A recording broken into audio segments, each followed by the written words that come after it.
সেই পাক হানাদার বাহিনী যখন তার আত্মসমর্পণ করে 16ই ডিসেম্বর, সেই আত্মসমর্পণের তারিখটি ছিল কিন্তু 11ই অথবা 12ই ডিসেম্বর। আমেরিকার যুক্তরাষ্ট্রের যে দলিল 30 বছর পরে প্রকাশিত হয়, সেই দলিলে পরে আমাদের সেই শোনা কথার সত্যতা মিলেছে। আমরা ব্যক্তিগতভাবে পারিবারিক দিক থেকে আমরা এখনো দুঃখ করে বলি, যদি 11ই বা 12ই ডিসেম্বর পাক হানাদার বাহিনী তারা মুক্তিযোদ্ধাদের হাতে যে আত্মসমর্পণের কথা ছিল জেনারেল ওসমানীর কাছে, এবং যে কোনো ষড়যন্ত্রের কারণে যে আত্মসমর্পণ জেনারেল ওসমানীর কাছে না হয়ে জেনারেল নিয়াজির কাছে হয়েছিল, সে কথা স্মরণ করে আমরা বলি যে যদি 11ই 12ই ডিসেম্বর আত্মসমর্পণ হয়ে যেত, তাহলে হয়তো 14ই ডিসেম্বরের মুক্তি যুদ্ধের সেই শহীদ বুদ্ধিজীবী যারা মুক্তিযুদ্ধের জন্য যারা জীবন দিয়েছেন, তারা হয়তো আজকে তাদের এভাবে পৃথিবী থেকে বিদায় নিতে হতো। আমি বক্তব্য দীর্ঘ করব না।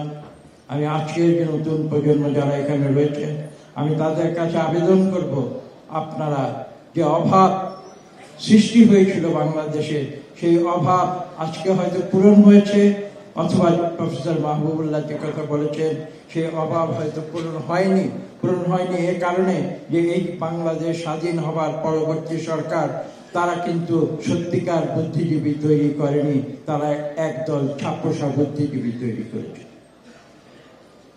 আমি আজকের নতুন প্রজন্মকে আমি তাদের কাছে আবেদন জানাবো, একজন শিক্ষক হিসেবে আবেদন জানাবো, তোমরা তোমাদের দায়িত্ব সঠিকভাবে পালন করেছো। তোমরা এদেশের দ্বিতীয় স্বাধীনতা তোমরা ছিনিয়ে এনেছো, যদিও আমরা তোমাদের পাশে ছিলাম, তোমাদের সঙ্গে ছিলাম, এবং বিগত কয়েক দশক ধরে আমরা কিন্তু সেই আন্দোলনে তোমাদের সঙ্গে যুক্ত ছিলাম। আর কাবেল বাংলাদেশের একমাত্র ইউএল এবং ভিডি সার্টিফাইড কেবল, যা A গ্রেড LME রেজিস্ট্রেশন। যা আমি কিন্তু বিগত 5ই আগস্ট পূর্ববর্তী সময়ের সঙ্গে সেই 14ই আগস্ট 1971-এর একটি সাদৃশ্য খুঁজে পাই। হ্যাঁ, এবারে হয়তো ইন্টালেকচুয়াল, আমি যে কথা বলেছি, শিক্ষক, শিল্পী, সঙ্গীতজ্ঞ, ইঞ্জিনিয়ার, ডাক্তার, প্রফেশনাল, তাদেরকে হয়তো সেভাবে টার্গেট করা হয়নি, কিন্তু এবার টার্গেট করা হয়েছিল কাদের? যারা একদিন এই সব পদে যাবে, অর্থাৎ উদীয়মান ছাত্র, তাদেরকে এবার টার্গেট করা হয়েছে। এবং পৃথিবীর ইতিহাসে সম্ভবত স্বল্পতম সময়ে সর্বাধিক সংখ্যক ছাত্রকে হত্যা করা হয়েছিল সেই ফ্যাসিস্ট সরকার যারা আজকে পালিয়ে গিয়েছে।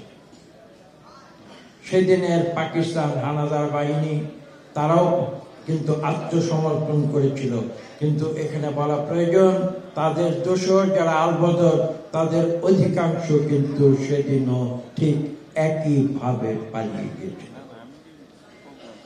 এখানে উল্লেখ করা প্রয়োজন কিছু কিছু তথ্য। একটি গুরুত্বপূর্ণ তথ্য হচ্ছে 14ই ডিসেম্বর 1971-এ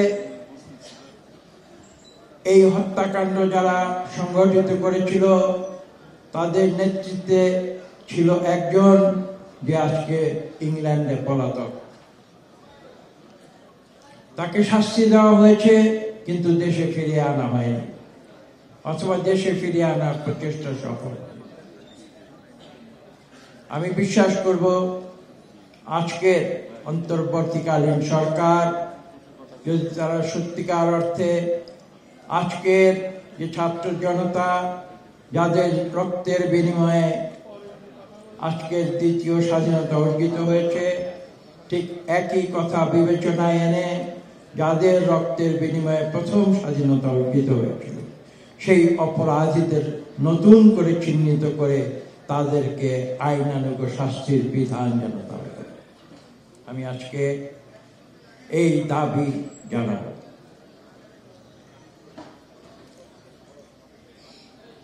তারা বুঝেছিল যে বাংলাদেশ স্বাধীন হয়ে যাবে 1971-এর কথা বলছি, ডিসেম্বর 1971। কঠিন সময়। একদিকে ম্যাসাকার চলছে, অন্যদিকে মুক্তিযুদ্ধ চলছে। সর্বশেষ আমরা তখন লন্ডনে ছাত্র অবস্থায়, ডক্টর মোশাররফ এখানে বসে আছেন, তিনি সেখানে লন্ডনের ছাত্র আন্দোলনের নেতৃত্ব দিয়েছিলেন। আমরা সেখানে ছিলাম